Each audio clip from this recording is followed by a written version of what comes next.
नमस्कार, मैं Ravish Kumar. Supreme court में आज दिल्ली पुलिस की याचिका पर सुनवाई हो रही थी कि 26 जनवरी को होने वाले किसानों के ट्रैक्टर मार्च पर रोक लगे। इस सुनवाई के दौरान मुख्य न्यायाधीश ने कहा कि क्या केंद्र और पुलिस को यह बताने की जरूरत है कि उनके पास पुलिस अधिनियम के तहत शक्तियां हैं। कोर्ट ने अटॉर्नी जनरल के वेणुगोपाल से पूछा कि आप क्यों चाहते हैं कि अदालत से आदेश मिले, आप अपने अधिकारों का इस्तेमाल कीजिए। कोर्ट ने कहा कि दिल्ली में कितने लोग प्रवेश करेंगे यह सवाल कानून और व्यवस्था का है, पुलिस तय करेगी, कोर्ट दखल नहीं देगा। यह कहते हुए अदालत ने बुधवार तक के लिए सुनवाई टाल दी। जब सॉलिसिटर जनरल तुषार मेहता ने कहा कि सुनवाई मंगलवार को हो क्योंकि यह संवैधानिक जलसा है, तब कोर्ट ने पूछ दिया कि संविधान में कहां पर परेड का जिक्र है। आशीष भार्गव बता रहे हैं कि अदालत की इन टिप्पणियों का क्या मतलब है कि फैसला सरकार करे, अदालत ना करे। सुप्रीम कोर्ट ने केंद्र सरकार और पुलिस को एक बार फिर याद दिलाया है कि जब रैली विरोध प्रदर्शन का मामला हो तो बार बार ऐसे प्रदर्शनों और रैली को रोकने के लिए वो अदालतों का दरवाजा न खटखटाए। जाहिर तौर पर जस्टिस एस.ए. बोबडे जो चीफ जस्टिस हैं और उनकी बेंच ये बताने की कोशिश कर रही है कि जब ऐसे मामले हों और ऐसे मामलों में अगर खुद कार्रवाई की जाए, बलपूर्वक हटाया जाए पुलिस के द्वारा, सुरक्षा बलों के द्वारा प्रदर्शनकारियों को, तो उसमें हिंसा हो सकती है और जान माल और संपत्ति की हानि हो सकती है। ऐसे मामले में जो कार्यपालिका है, जो एग्जीक्यूटिव्स हैं, वो अदालतों के पास चले आते हैं ताकि उनके ऊपर कोई जिम्मेदारी ना हो अगर ऐसी कोई घटना हो जाए। तो ऐसे मामले में अदालत हमेशा से ही ऐसा रुख अपनाती रही है और वो आत्म संयम बरतती रही है। हमने शाहीन बाग केस में भी देखा था, जब सुप्रीम कोर्ट ने जो प्रदर्शनकारी थे, जो सार्वजनिक सड़क को पर प्रदर्शन कर रहे थे, उनको भी हटाने के आदेश देने से इनकार कर दिया था। जाहिर तौर पर आज भी अदालत ने यही बताने की कोशिश की है कि सरकार और पुलिस के पास ये अधिकार हैं कि वो रैलियों के लिए, विरोध प्रदर्शन के लिए अनुमति दे। किन लोगों को अनुमति दी जाए, किन लोगों को अनुमति नहीं दी जाए, क्या उनकी संख्या हो, इसके अलावा क्या शर्तें हों, ये तमाम जो चीज़ें हैं वो पुलिस के अधिकार क्षेत्र में हैं और छूट है सरकार को और पुलिस को कि वो अपने तरीके से इन धरने प्रदर्शनों को नियंत्रित करे। तो साफ तौर पर अदालत ने एक बार फिर यही बताने की कोशिश की है कि जो सरकार और पुलिस की जिम्मेदारी है उससे वो ना बचें और उन अपनी जिम्मेदारी को वो अदालत को पर ना थोपे, ताकि अदालत आदेश जारी करे और उसके बाद जो प्रदर्शनकारियों को वो हटाए तो कम से कम वो ये कह सके कि ये तो अदालत के आदेश थे और वो उनका पालन कर रही है। तो कोर्ट ने एक बार फिर साफ किया है कि स्वतंत्र है, सरकार और पुलिस अपने तरीके से कार्रवाई कर सकती है। फिलहाल सुप्रीम कोर्ट इस मामले में कतई दखल नहीं देना चाहता है। इस पूरी प्रक्रिया में कितना समय खराब हो रहा है उसका भी हिसाब होना चाहिए। 26 जनवरी के परेड के लिए किसान आंदोलन के नेता व्यापक तैयारी कर रहे हैं। उनका कहना है कि राजपथ से 50 किलोमीटर दूर किसानों की परेड होगी। एक यात्रा चालू हुई है अभी गांव-गांव में, वो जा रही है यात्रा राष्ट्रीय किसान महासंघ के बैनर पर। हर घर से एक चम्मच घी और उस गांव की मिट्टी को लेकर ये जो धरना स्थल है, इन धरना स्थलों पर अखंड ज्योति उन शहीदों की याद में जलाई जाएगी जब तक ये आंदोलन यहां चलेगा। और जो मिट्टी गांव-गांव से लेके आ रहे हैं, उससे उस धरना के पास में हमारे जो साथी हैं, जो धरने के अलग अलग मुखिया हैं, वो वहां पर वृक्षारोपण करेंगे उन शहीदों की याद में। 26 जनवरी को किसान गणतंत्र परेड का आयोजन दिल्ली के भीतर किया जाएगा। जवान के साथ किसान भी गणतंत्र दिवस पर गण की संप्रभुता का उत्सव मनाएगा। यह परेड आउटर रिंग रोड की परिक्रमा कर आयोजित की जाएगी। इसकी परिक्रमा करके आयोजित की जाएगी। हम आशा करते हैं कि दिल्ली और हरियाणा का पुलिस प्रशासन इस आयोजन में कोई बाधा नहीं पहुंचाएगा। यह परेड पूरी तरह से शांतिपूर्ण रहेगी। किसी भी किस्म के हथियार, हिंसक कार्रवाई और भड़काऊ भाषा पर बिल्कुल मनाही रहेगी। ये हमने पिछली बार भी कहा था, शांति इस आंदोलन का सबसे बड़ा हथियार है। गणतंत्र दिवस परेड में कोई विघ्न नहीं डाला जाएगा। किसी राष्ट्रीय स्मारक या प्रतीक पर हमला, कब्जा करने की कोई कोशिश नहीं होगी। ये सब इसलिए कहना पड़ रहा है, वो कभी लाल किले की बात हो जाती है, कभी राजपथ की बात हो जाती है, कभी पार्लियामेंट बिल्डिंग की बात हो जाती है। हम बिल्कुल स्पष्ट कर देना चाहते हैं, ऐसे किसी, ये सब हमारे सम्मान के प्रतीक हैं। हर वाहन पर राष्ट्रीय ध्वज और साथ में किसी भी किसान संगठन का झंडा होगा। किसी भी पार्टी के झंडे की मनाही होगी। तो दिल्ली के बाहरी रिंग रोड पर किसानों की गणतंत्र दिवस की परेड होगी, कोई जोर जबरदस्ती नहीं होगा। क्या आप इस सवाल से जूझ रहे हैं कि जब एक गणतंत्र दिवस का परेड हो रहा है तो किसानों को नहीं करना चाहिए? गणतंत्र दिवस के परेड तो राज्यों से लेकर जिलों तक में होते हैं। क्या किसी को इसकी चिंता है कि उस दिन गणतंत्र दिवस के परेड के सामने किसानों के ट्रैक्टर परेड की चर्चा ज्यादा हो जाएगी? गोदी मीडिया के रहते ऐसी चिंता क्यों करनी चाहिए? जब व्हाट्सएप की चैट की चर्चा बंद है तो ट्रैक्टर मार्च की चर्चा क्यों होगी? लेकिन कितना अजीब है कि एक तरफ किसान गणतंत्र दिवस के परेड की तैयारी कर रहे हैं और दूसरी तरफ किसान आंदोलन से जुड़े 40 लोगों को आतंकी फंडिंग के मामले में हो रही जांच के लिए नोटिस भेजे जा रहे हैं। किसानों ने सोचा होगा कि गणतंत्र दिवस के दिन तिरंगा लहराकर परेड करने से अपनी देशभक्ति का मुजाहिरा कर देंगे, लेकिन अब वो काफी नहीं है। देशभक्त तो वही होता है जिसे दो लोग परिभाषित करते हैं, एक सरकार और एक दूसरी गोदी मीडिया। बाकी आप खुद से खुद को देशभक्त कहते रहिए, उसकी कोई वैधता अब नहीं बची है। बलतेज पन्नू पंजाब और पंजाबी भाषा के वरिष्ठ पत्रकार हैं। 20 साल से पत्रकारिता कर रहे हैं। भारत में भी और कनाडा में भी पत्रकारिता की है। बलतेज ने बताया कि 14 साल कनाडा में रहे, वहां एक साप्ताहिक अखबार का संपादन किया। ओंटारियो प्रांत के रोजर्स टीवी के स्टेट हेड थे। ओंटारियो प्रांत में पील एक इलाका है जहां बहुत सारे एनआरआई रहते हैं। उस इलाके की पुलिस से बेस्ट एथनिक एडिटर का अवार्ड मिला था। इस वक्त वे अमेरिका, कनाडा और ऑस्ट्रेलिया के कई रेडियो चैनलों के लिए काम करते हैं। बलतेज पन्नू का कहना है कि जीवन भर वे अलगाववाद और खालिस्तान के खिलाफ लिखते रहे हैं, बोलते रहे हैं। खालिस्तान के खिलाफ लिखने से जीवन पर भी खतरा हुआ। उस दौरान कनाडा के नाउ अखबार में पन्नू पर एक लेख छपा था, man on the edge. Pannun Sikhs for justice के आलोचक रहे हैं। 2019 में जब उन्होंने सिक्स फॉर जस्टिस के कानूनी सलाहकार से उनकी संस्था के बारे में बात करनी चाहिए तो पन्नू के नंबर को ब्लॉक कर दिया गया और संपर्क काट दिया गया, क्योंकि वे इस संस्था के खिलाफ लिखते बोलते रहे हैं। पन्नू ने सिंधु बॉर्डर से, गाजीपुर से और शाहजहांपुर से कवरेज किया है। क्या कवरेज करना गुनाह है? पन्नू का कहना है कि उन्होंने तो यह लिखा है कि किसान यूनियन के अलावा कोई चंदा जमा नहीं कर सकता है। वो तो चंदे के मामले में पारदर्शिता की वकालत करते रहे हैं। पन्नू इस बात से आहत हैं कि उन्हें एनआईए ने नोटिस भेजा। उन्हें 19 जनवरी को पूछताछ के लिए बुलाया गया है। मेरे को सबसे बड़ी हैरानगी इस बात की है कि मैं सिर्फ कवरेज कर रहा हूँ, उसके लिए नोटिस क्यों मिला है? डायरेक्टली और इनडायरेक्टली जो किसान जत्थेबंदियाँ हैं, जो किसान यूनियंस हैं, मेरा उनके साथ तो कोई संपर्क नहीं है। क्या सिर्फ कवरेज के लिए ही ऐसा नोटिस मिल सकता है? ये सबसे बड़ा सवाल मेरे लिए है। बाकी तो जब इन्वेस्टिगेशन होगी उसमें मालूम पड़ेगा, लेकिन अभी जो एक नोटिस ही मिला है कि आपको इन्वेस्टिगेशन में शामिल होना है। मैं अपने एडवोकेट्स के साथ बात कर रहा हूं, जैसे वो मेरे को गाइड करेंगे उसी तरीके से फिर मैं आगे चलूंगा। बलतेज पन्नू की पंजाब की राजनीति और समाज पर गहरी पकड़ मानी जाती है। कई बार इनका नाम सुना है, लेकिन क्या किसान आंदोलन के ऊपर लिखने के कारण पन्नू को एक भारी भरकम जांच एजेंसी का बुलावा आया है?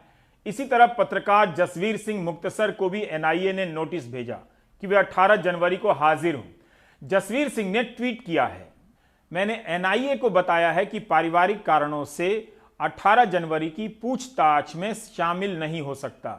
एनआईए ने उस दिन की पूछताछ स्थगित कर दी है, अब आगे होगी। जसवीर सिंह के बेटी हुई है। उन्होंने ट्वीट किया है कि अभी तो बेटी अस्पताल से घर भी नहीं जा सकी है कि एनआईए का नोटिस आ गया। जसवीर सिंह ने कहा कि वे किसान आंदोलन में शामिल होने जा रहे हैं। किसान आंदोलन और नागरिकता कानून के विरोध में हुए आंदोलन के बीच ना चाहते हुए भी कई समानताएं निकल आती हैं। एनआईए और आतंकवाद विरोधी कानून यूएपीए की कमी थी जो अब पूरी हो गई है। इसमें हमारे सहयोगी मोहम्मद गजाली ने जानकारी दी है कि एनआईए ने एक एफआईआर की है जिसमें अमेरिका स्थित गुरु पतवंत सिंह पन्नू, ब्रिटेन के रहने वाले परमजीत सिंह पम्मा और कनाडा के हरदीप सिंह निज्जर के खिलाफ फंड जमा करने के मामले में आरोप लगाए गए हैं कि ये लोग सिख फॉर जस्टिस के नाम की संस्था के बैनर तले फंड जमा कर रहे थे, जो भारत सरकार के खिलाफ बगावत की बात करती है। सिख फॉर जस्टिस और अन्य के खिलाफ यूएपीए के तहत एक केस भी दर्ज किया गया है। एनआईए ने करीब 40 लोगों को पूछताछ के लिए नोटिस भेजा है। फिल्म कलाकार दीप सिंह संधू ने एनआईए के सामने उपस्थित होने से इनकार कर दिया है। एक एफआईआर जो कि दिल्ली में 15 दिसंबर 2020 को रजिस्टर की गई है, उस कॉन्टेक्स्ट में हमें समन किया जाता है, जबकि हम यहाँ 26 नवंबर 2020 से बैठे हैं। सो ये पॉलिटिकली मोटिवेटेड है। सो अपनी क्रेडिबिलिटी कहीं ना कहीं वो लूज कर रहे हैं। और मीडिया, कुछ चुनिंदा नेशनल चैनल, उनकी जो परफॉर्मेंस रही है इस प्रोटेस्ट के दौरान वो हम सबको पता है। सो मैं इस देश के हर सिटीजन को ये रिक्वेस्ट करूंगा, हमारा फंडामेंटल राइट है, हम प्रोटेस्ट करें किसी पॉलिसी मेकिंग के अगेंस्ट, अपनी आवाज बुलंद करें, और वही हमने एक्सरसाइज किया है। आज नेशनल इन्वेस्टिगेशन एजेंसी समन्स भेजकर हमारा फंडामेंटल राइट हमसे छीन रही है। बलदेव सिंह सिरसा किसान नेता हैं। उन 40 नेताओं में शामिल हैं जो सरकार से होने वाली बातचीत में जाते हैं। उन्होंने भी एनआईए के सामने पेश होने से इनकार कर दिया है।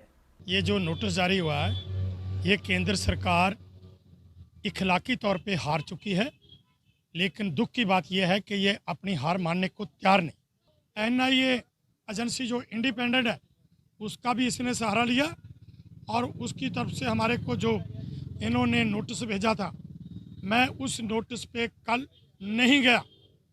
और आगे के लिए मैं कहना चाहता हूँ कि जो आगे जेकर नोटिस आता है, तो मेरा संयुक्त मोर्चे का, मैं एक मेंबर हूँ जो 40 संगठनों का एक संयुक्त मोर्चा बना है, तो मैं उसमें एक मेंबर है, मैं एक मेंबर हूँ।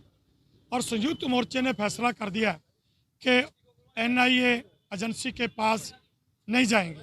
तो मैं बगैर संयुक्त मोर्चे के आदेशों से एनआईए के सामने पेश नहीं होऊंगा, क्योंकि सरकार हमारे पर दबाव डाल रही है। हम किसी दबाव से डरने वाले नहीं। ना जाने वालों को एनआईए अगली तारीख दे रही है। जैसे प्रोफेसर बलजिंदर पाल सिंह ने एनआईए से कहा है कि वे ठीक नहीं हैं, तबीयत ठीक नहीं है। एनआईए ने उनसे अपनी सुविधा के अनुसार आने को कहा है। ट्विटर पर एक हैशटैग भी चला है, एनआईए यूज्ड अगेंस्ट फार्मर, मतलब किसानों के खिलाफ आतंक जैसे मामलों की जांच करने वाली संस्था का इस्तेमाल किया जा रहा है। खालसा एड के सीईओ रविंदर सिंह ने हैशटैग को ट्वीट किया है और लिखा है कि हम सच के साथ खड़े हैं। केंद्र सरकार में मंत्री रह चुकी हरसिमरत कौर बादल ने ट्वीट किया है कि पहले बीजेपी की केंद्र की सरकार ने किसान आंदोलन को बदनाम करने के लिए खालिस्तानी कहा, फिर बातचीत का नाटक किया और फिर सुप्रीम कोर्ट का सहारा लिया। जब सभी तरीके फेल हो गए तो एनआईए का सहारा लेकर किसान नेताओं को डराया जा रहा है। इस संस्था का दुरुपयोग निंदनीय है। सुखबीर सिंह बादल ने भी ट्वीट कर कहा है कि एनआईए और ईडी का इस्तेमाल किसान नेताओं को डराने के लिए किया जा रहा है। दुनिया के कई हिस्सों से अपने राहत और बचाव कार्य के लिए तारीफें बटोरने वाली संस्था खालसा एड को भी एनआईए ने नोटिस भेजा है। अपने बयान में खालसा एड ने कहा है कि हम इस तरह के समन को लेकर काफी चिंतित हैं। बस ड्राइवर से लेकर किसान नेताओं को नोटिस जारी किए जा रहे हैं। आतंकवाद को सपोर्ट करने और एंटी नेशनल होने के आरोप में इनकी जांच हो रही है। वहां आंदोलन में जमीन पर काम कर रही हमारी टीम को भी एनआईए ने नोटिस जारी किया है। हम एक संगठन के तौर पर पूरी तरह से पारदर्शिता बरतते हैं, हर देश के प्रोटोकॉल का पालन करते हैं। जब तक एनआईए मामला बंद नहीं हो जाता तब तक हम और जानकारी देने में सक्षम नहीं है। हमारी टीम एनआईए के हर सवाल का जवाब देगी और सहयोग करेगी।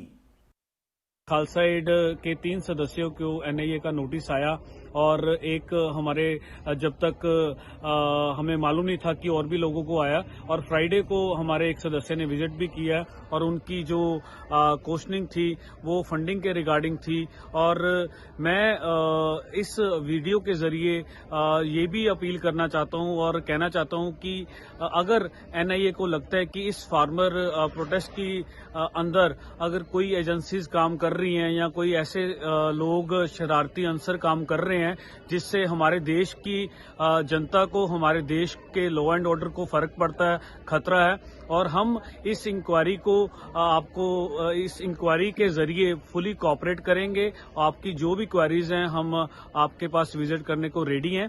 बस यही रिक्वेस्ट है कि जो संस्थाएं यहाँ पे सेवा कर रही हैं या जो लोग यहाँ पे किसानी मोर्चे में भाईचारे के जरिए प्यार बांट रहे हैं, सेवा कर रहे हैं, उनको किसी भी अननेसेसरी हरासमेंट नहीं की जाए। अकाली दल ने केंद्र सरकार को आगाह किया है कि वे किसानों को रोकने के लिए एनआईए का इस्तेमाल ना करें।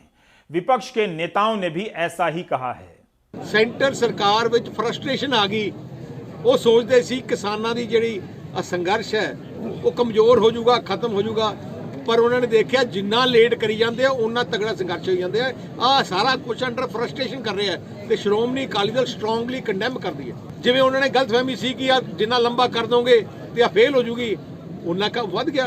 उवें नोटिस दे के जिन्ना तुसीं तंग करोगे, जिन्ने नोटिस दोगे उन्ना संघर्ष तेज होगा। क्या इस देश का किसान, आप उसे कभी उग्रवादी, कभी आतंकवादी, कभी नक्सलवादी, कभी चीन का एजेंट, कभी पाकिस्तान का एजेंट, मोदी जी आप क्या साबित करने की कोशिश कर रहे हैं? कभी पत्रकारों को एनआईए का नोटिस, कभी किसानों को एनआईए का नोटिस, कभी आड़तियों के ऊपर इनकम टैक्स की रेड। आप क्या समझते हैं, मोदी सरकार क्या समझती है कि इन एजेंसियों के डराने और धमकाने से देश का किसान झुक जाएगा? प्रधानमंत्री जी, ये गलत फहमी दूर कर दीजिए। आपकी इन फर्जी एजेंसियों के फर्जी नोटिसों से किसान इन गीदड़ भभकियों से डरने वाला नहीं। नागरिकता कानून के विरोध में हुए आंदोलन के समय भी विदेशी चंदे की बात उठाकर एनआईए को आगे किया गया और जांच हुई। क्या अब किसान आंदोलन को भी एनआईए की जांच की चुनौती का सामना करना होगा? किसान आंदोलन को नागरिकता कानून के विरोध के बाद का हाल देखना चाहिए। आंदोलन के खत्म होते ही चंद लोगों पर संगीन धाराएं लगा दी गईं। मीडिया रिपोर्ट के अनुसार नताशा नरवाल, देवांगना कालिता जब कभी अपने उस वीडियो की मांग करती हैं जिसके आधार पर उन्हें कथित रूप से आरोपी बनाया गया है, उमर खालिद भी मांगते हैं, तो वो वीडियो नहीं दिया जाता और वो महीनों जेल में रखा गया है। पुलिस हर बार कानूनी दांव पेच का सहारा लेकर नहीं देती है। इस बारे में मीडिया के किसी कोने में खबरें छप जाती हैं, आप देखेंगे तो पता लगेगा। संयुक्त किसान मोर्चा ने एनआईए के सहारे आंदोलन को दबाने की रणनीति की आलोचना की है। देखिए, ये एनआईए नहीं कर रही, ये वो सरकार कर रही जो किसी रोज बोलती थी कि हमारी 56 इंच की छाती है। आज उनकी छाती सुकड़कर छोटी हो गई, आज हृदय छोटा हो गया नरेंद्र मोदी का, आज कमजोर हो गए किसानों के आंदोलन के आगे। वो अपनी कमजोरी दिखा रहे हैं कि हम इस आंदोलन को हमने हथकंडा अपना लिया, हर शरारत कर ली, लेकिन इस आंदोलन को कमजोर करने में कामयाब नहीं हो सके। तो आज जिन्होंने लंगर लगाए हैं, जो ट्रांसपोर्ट यहाँ किसानों को लाती ले जाती है, आज जो लोग गरीब जो शहीद जो हो गए उनके परिवारों को जो सपोर्ट कर रहे हैं, उनको एनआईए के नोटिस भेज रहे हैं। जी, ये सीधा सीधा बेसिकली इस आंदोलन को रोकने की कोशिश है, उसका जो मेन मुद्दा है उसको डाइवर्ट करने की, डिरेल करने की कोशिश है सरकार की। हमने पास्ट में भी देखा है कि सरकार का यही रवैया रहा है। जब जब प्रोटेस्ट हुए हैं, जब छात्र दिल्ली में कह लो फीस वृद्धि के खिलाफ बोल रहे थे, सीट कट के खिलाफ बोल रहे थे, तब उन पे टैग लगा दिया कि ये तो एंटी नेशनल हैं। जब लोग सीए, एनआरसी, एनपीआर के अगेंस्ट प्रोटेस्ट कर रहे थे, उनको टेररिस्ट बोल दिया, उनके ऊपर इंक्वायरियां चला दी। मतलब तब हमारे बहुत सारे साथी जो युवा उसमें शामिल थे, उन पे यूएपीए लगा के अभी तक उनको जेल में बंद किया हुआ है। पर सरकार क्या कर रही है, इसको अलग अलग रंगत देने की कोशिश कर रही है। पहले ये खालिस्तानी वाला लेकर आती है, फिर ये नक्सलवादी वाला लेकर आती है, कभी ये कुछ लेकर आती है, कभी इनको लगता है कि औरतें जो है वो ये किसी के कहने पर आकर यहाँ सड़कों पे बैठी हैं। तो हमें ये इसके पीछे का मंतव समझना होगा, क्योंकि यही मंतव जो है उन्होंने सीए एनआरसी में किया था। तब भी ये सेपरेट इनको लगा था कि अलगाववादी जो है वो मूवमेंट में घुसे हुए हैं। सरकार हर तरह से जो भी उनके पास जो हथियार है, जब बोल सकते हैं फोर्स है, पुलिस है, जिस तरह से भी वो जो इसे दबा सकती है, वो हर उस इंस्टीट्यूशन को यूज कर रही है, एजेंसियों को यूज कर रही है। तो इसलिए हमें लगता है कि ऐसे जो इसके खिलाफ जो है किसान जो है, जो हमारे नेता लोग हैं, जो हमारे साथी हैं, वो सभी इन सम्मनों को कुछ नहीं समझते। एनआईए लोगों से ऊपर नहीं है। जब इनके सारे कुछ फेल हो गए तो इन्होंने सोचा कि हम इस ये एनआईए के नोटिस देकर शायद हम इस जो किसान आंदोलन में अपना भाग ले रहे हैं, हिस्सा डाल रहे हैं, सहयोग कर रहे हैं, अपनी सुविधाएं दे रहे हैं, उनको हम इस हिसाब से डरा लेंगे तो मेरे को नहीं लगता कि किसान भाई, ये तो सबसे बड़ी देशभक्त कौम है, ये एक फिरके की आदमी नहीं है। देखो ये सारे बंदे जो हैं ये सुरखरू निकलेंगे क्योंकि इन्होंने कोई गलत काम नहीं करा। अब ये जो नैरेटिव जो खींचना हो कि जी इधर खालिस्तानी बढ़ गए हैं, जी ये बढ़ गए हैं, ये गलत बात है। ये मतलब लोगों को ये जो इतना सच्चा सुच्चा आंदोलन है इसको गलत राय देना, मेरा ख्याल ये सरकार को अपने आप को इसके गुरेज करना चाहिए। एनआईए का सामना अकेले की लड़ाई हो जाती है। मामले इतने लंबे चलेंगे कि आंदोलन का एक और इम्तहान हो जाएगा। मैंने कई बार कहा है कि किसान शब्द अब स्टेट के सामने वैसा नहीं रहा जैसा होने का पहले भ्रम था या होता था। पहले के किसान आंदोलनों के समय साथ देने वाले नेताओं के पुराने बयान देखकर आप पुराने दिनों के सपने देख सकते हैं। पूर्व प्रधानमंत्री अटल बिहारी वाजपेयी का यह बयान हाजिर है। किसान न्याय पाने के लिए लड़ रहे हैं। मैं सरकार को चेतावनी देना चाहता हूं, दमन के तरीके छोड़ दीजिए, डराने की कोशिश मत करिए। किसान डरने वाला नहीं है। हम किसानों के आंदोलन का दलीय राजनीति के लिए उपयोग करना नहीं चाहते, लेकिन हम किसानों की उचित मांग का समर्थन करते हैं। अब तो हर आंदोलन में सरकार और देश के खिलाफ साजिश का एंगल देखा जाने लगा है। कई बार गोदी मीडिया इस थ्योरी को आगे बढ़ाता है और कई बार सरकारी एजेंसियां भी सक्रिय हो जाती हैं। सिर्फ जिनके व्हाट्सएप ग्रुप में कथित तौर पर राष्ट्रीय सुरक्षा से जुड़े मसले की जानकारी 3 दिन पहले से घूम रही हो और जिसका इस्तेमाल ऐसे व्यक्ति के साथ हो रही बातचीत में किया जा रहा हो जिनसे धंधे में फायदे का हिसाब किताब चल रहा था, वैसे मामले में सुरक्षा एजेंसियां सक्रिय नहीं होती हैं। एक बात कह रहा हूं, थोड़ा सब्र भी किया कीजिए, पूरी बात भी बताऊंगा। 16 जनवरी को पलवल के केएमपी चौक का नाम किसान क्रांति चौक रख दिया गया। इस जगह पर भी दिसंबर के पहले हफ्ते से आंदोलन चल रहा है। यहीं पर सरदार सुरेंद्र सिंह सिद्धू 1 महीने तक धरने पर बैठे रहे, जिनकी ठंड से 3 जनवरी को मौत हो गई। उनकी याद में यहां एक पिलखन का पेड़ लगाया गया है। इस कार्यक्रम में आसपास के गांव के लोग भी शामिल हुए। जो क्रांति चौक नाम देना है किसान का, वो भी अगर आप ठीक समझेंगे तो 26 तारीख को अपना झंडा यहीं लहरा देंगे, अपना यहीं पे। इसके लिए सुरेंद्र सिंह सिद्धू के बेटे, भाई, दामाद और बहनोई को बुलाया गया। यहां पर गांव के लोगों की मदद से एक स्तंभ भी लगाया जाएगा। शनिवार को सरदार सुरेंद्र सिंह के परिवार के सदस्यों और आंदोलन में शामिल अन्य बुजुर्गों को सरोपा देकर सम्मानित किया गया।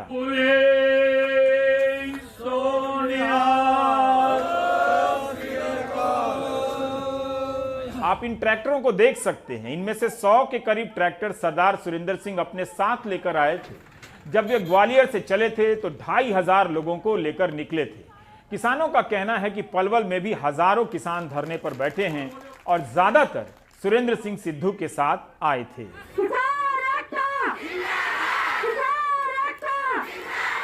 ये फैसला लिया कि यहाँ पर क्रांति चौक, जहां पर हमें रोका गया दिल्ली से जाने से, वहां पर एक क्रांति चौक जिसकी शुरुआत यहाँ से सरदार सुरेंद्र सिंह जी के नाम से होगी। हमने बताया था कि ग्वालियर के सुरेंद्र सिंह सिद्धू बीजेपी के पुराने कार्यकर्ता थे।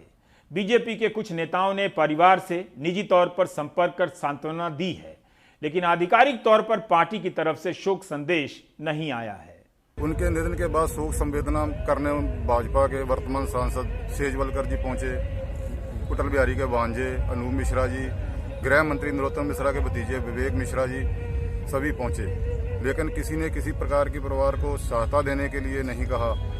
जबकि सुरेंद्र सिंह 1983 से लेकर 2020 तक भाजपा के लिए समर्पित रहे। उन्होंने कृषि मंत्री नरेंद्र सिंह तोमर के लिए भी तन मन से काम किया, लेकिन उन्होंने आज तक उनके लिए शोक संवेदना भी नहीं रखी। लेकिन आधिकारिक तौर पर पार्टी द्वारा उनके लिए कोई शोक संवेदना नहीं की गई और हम लोग चाहते हैं कि उनको शहीद का दर्जा दिया जाए। ये पार्टी से हमारी मांग है, क्योंकि वो हमेशा पार्टी के लिए समर्पित रहे। 55 दिनों से आंदोलन चल रहा है। अब इस आंदोलन को आतंक के मामले में हो रही जांच के साये से भी गुजरना होगा।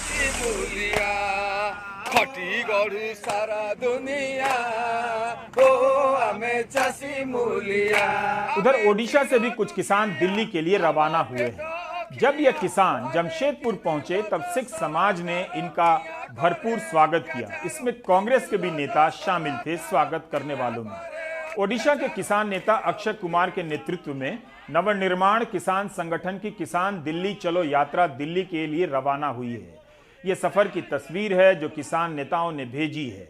इस यात्रा में 6 बसों में सवार 500 किसान ओडिशा से दिल्ली के लिए चले हैं। 15 जनवरी को यात्रा शुरू हुई है। जगह जगह पर इन किसानों का गुरुद्वारा कमेटी के द्वारा स्वागत किया जा रहा है। खड़गपुर पहुंचकर इन्होंने 1 किलोमीटर की पदयात्रा की और पैदल चलते हुए झारखंड में प्रवेश किया। जब जमशेदपुर पहुंचे तो वहां के सिख समाज ने तिलक मांझी मैदान में स्वागत किया, किसानों को भोजन कराया। भगवान सिंह के नेतृत्व में सामाजिक संगठन ने लंगर का अरेंजमेंट किया था। इन किसानों ने बताया कि झारखंड में ही 20 जगहों पर उनका स्वागत हुआ है। हमने जो महसूस किए, सरकार का निष्ठा और ईमानदार नहीं है इस कालाकलन को रद्द करने के लिए या एमएसपी को लीगलाइज करने के लिए। इसलिए हमने महसूस किए अगर इस आंदोलन को आगे व्यापक नहीं बनाया जाएगा और जनमत को लेकर, संगठित जनमत को लेकर, ताकतवर जनमत को लेकर हम प्रेशराइज नहीं करेंगे गवर्नमेंट को, तब तक गवर्नमेंट मानेगा नहीं। इसलिए हमने ये जो 7 दिन का यात्रा हमने तय किए हैं 15 तारीख से 21 तारीख तक, 7 दिन का यात्रा 7 दिन 7 राज्यों में एक आवाज बनकर निकलेगा जय किसान, और वो सरकार को मजबूर करेगा इस कानून को रद्द करने के लिए और एमएसपी को लीगलाइज करने का कानून पास करने के लिए। कई बार लगता है कि किसान आंदोलन सिर्फ बातचीत और आतंक के मामले में हो रही जांच की चर्चाओं तक ही सीमित है और ठहर गया है। हर दिन इस आंदोलन में नई नई चीजें जुड़ रही हैं जो अब पहले की तरह सामने नहीं आती। यही खूबी है इस आंदोलन की। जैसे अब हरियाणा के हर गांव से 1 चम्मच घी और मिट्टी जमाकर आंदोलन स्थल लाने का कार्यक्रम बनाया गया है। आखिर एक आंदोलन एक ताकतवर सरकार और ताकतवर गोदी मीडिया के सामने 55 दिनों तक कैसे टिका रह गया, आज के जमाने में यह हैरानी की बात तो है ही। मुकेश सिंह सेंगर ने आज कई ऐसे लोगों से मुलाकात की जो अलग अलग राज्यों से चलकर इस आंदोलन में शामिल होने आए हैं। इनमें से कोई छात्र है, कोई प्रोफेसर है, कोई डॉक्टर है। आज का दिन इसलिए भी खास है कि आज मंच के संचालन से लेकर भाषण तक का काम, सुरक्षा तक का काम महिला नेताओं का रहा। दिल्ली की सीमाओं पर किसानों के आंदोलन का आज 54वां दिन है और आज दिल्ली की अलग अलग सीमाओं पर किसान महिला दिवस मनाया जा रहा है। आप देखें कि इस वक्त मैं सिंघू बॉर्डर पर हूं और कितनी बड़ी संख्या में देश के अलग अलग राज्यों से महिलाओं का जो हुजूम है वो यहाँ पर पहुँच गया है। अब मैं आपको दिखाता हूँ कि स्टेज के अंदर का हिस्सा कि किस तरह से महिलाएं यहाँ पर पहरेदारी कर रही हैं। आप कहाँ से आए हैं? चंडीगढ़ से। अच्छा, क्या करते हैं वैसे आप? हमारा एक वुमेन कलेक्टिव है बेखौफ आजादी, हम उससे जुड़े हुए हैं। तो यहाँ पर क्या जिम्मेदारी मिली आपको आज? आज एज ए वॉलंटियर। यहाँ पर जो लोग चंदा देते हैं, ये चंदा जो है आमतौर पर यहाँ पर पुरुष यहाँ पर बैठकर लेते थे, लेकिन आज सारी महिलाएं यहाँ पर बैठी हैं और यही चंदा ले रही हैं। मैम, आप कहाँ से आए? मैं पंजाब यूनिवर्सिटी से हूँ, मैं हिंदू धवन हूँ और मैं जो है इस सारे को जो भी हो रही है स्क्रूटनी मैं जो है वो भेज रही हूँ कि जो लोग स्टेज पे होंगे और यार बाकी सारी सादे जो इधर हैं वोमेन वो भी सारी औरतें ही हैं। आपको क्या जिम्मेदारी मिली यहाँ पर? सर वॉलंटियरिंग वर्क है, क्राउड को मैनेज करना है शिफ्ट्स में, ताकि क्योंकि आज महिला दिवस है तो सारी लेडीज ही ऑर्गेनाइज कर रही हैं ताकि एक स्मूथ तरीके से पूरा प्रोग्राम रन हो सके। मैं जी कोऑर्डिनेट कर रही हूँ सारे वॉलंटियर्स का, जिसको ब्रेक की जरूरत है उसको ब्रेक देंगे। रेस्ट रूम वगैरह यहाँ पर बुजुर्ग बीबी आई हुई हैं, उनको रेस्ट रूम वगैरह लेके जाना पड़ता है, तो सारी उस चीज़ की जिम्मेवारी है। कितने लोग आए आपके यहाँ से? हम बस आई है जी 40 लड़कियों की। शहीद भगत सिंह की भांजी गुरदीप कौर फिर से आंदोलन में पहुंची हैं। ऐसा नहीं है कि सरकार कुछ नहीं कर रही, आए दिन बातचीत को लेकर बयान आते रहते हैं। ब्रेक में जाने से पहले अपने एक अजीज शिक्षक को याद करना चाहता हूं, प्रोफेसर सुनील कुमार। दिल्ली विश्वविद्यालय में इतिहास विभाग के प्रमुख थे, इस्लाम और मध्यकालीन इतिहास पढ़ाते थे। प्रोफेसर सुनील ने मध्यकालीन इतिहास के शिक्षण, लेखन और समझ में महत्वपूर्ण हस्तक्षेप किया। हम जैसे छात्रों को खंडहरों, किलों, मकबरों में लेकर जाते थे और वहां खड़े होकर इतिहास पढ़ाया करते थे, बास्केटबॉल खेला करते थे। सेंट स्टीफेंस कॉलेज से स्नातक किया और वहां पढ़ाया भी। ड्यूक यूनिवर्सिटी से पीएचडी की। उनकी 2 किताबें हैं, the emergence of the Delhi saltanat and the present in Delhi's past.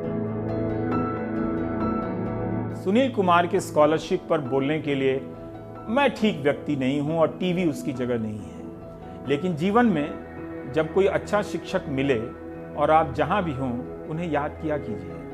अच्छे शिक्षक की बहुत कम तस्वीरें होती हैं, कुछ ग्रुप फोटो होते हैं, लेकिन उनके छात्र इस कदर घेर लेते हैं कि प्रोफेसर ही नहीं दिखाई देते हैं। सुनील कुमार जैसे लोकतांत्रिक मिजाज के प्रोफेसर बहुत कम होते हैं।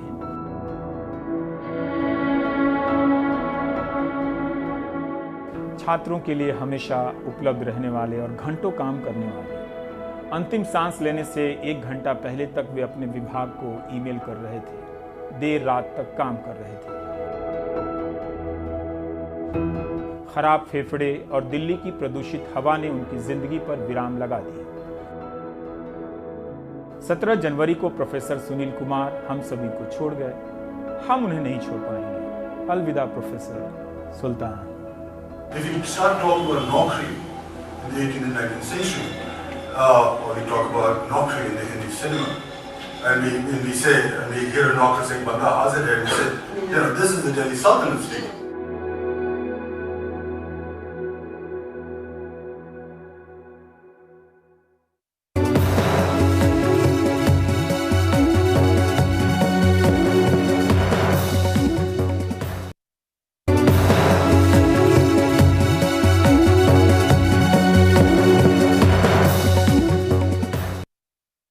आखिर इंदौर के कांस्टेबल रंजीत सिंह में ऐसी क्या खास बात है कि लाखों लोग उनके दीवाने हैं। दरअसल अपने काम के प्रति लगाव, जुनून और मोहब्बत, शायद यही वो चीजें हैं जो रंजीत सिंह को खास बना देती हैं।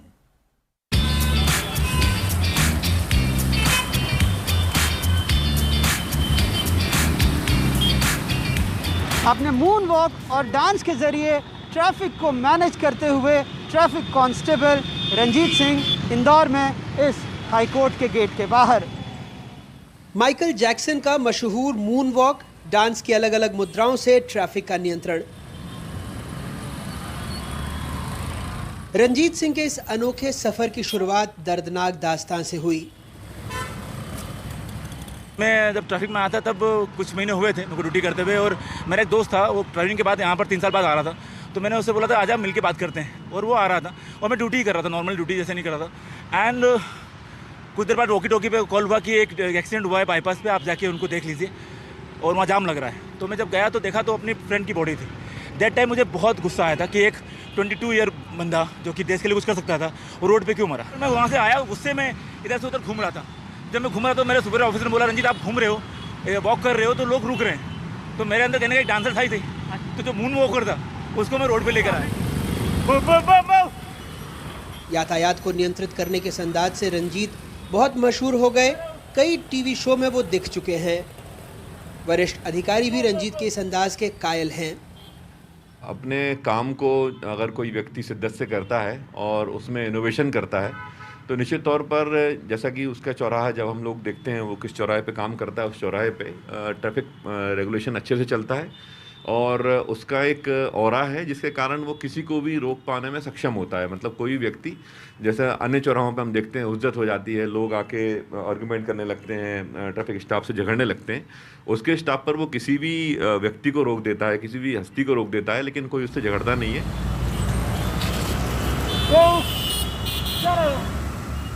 देश के सबसे साफ शहर में ट्रैफिक कांस्टेबल रंजीत को बेस्ट ट्रैफिक मैनेजमेंट के लिए पुरस्कार मिला है। वो जवानों को बेहतर ट्रैफिक मैनेजमेंट के लिए ट्रेनिंग भी देते हैं। इंदौर से कैमरा पर्सन रिजवान खान और समीर के साथ अनुराग द्वारी की रिपोर्ट, एनडीटीवी इंडिया।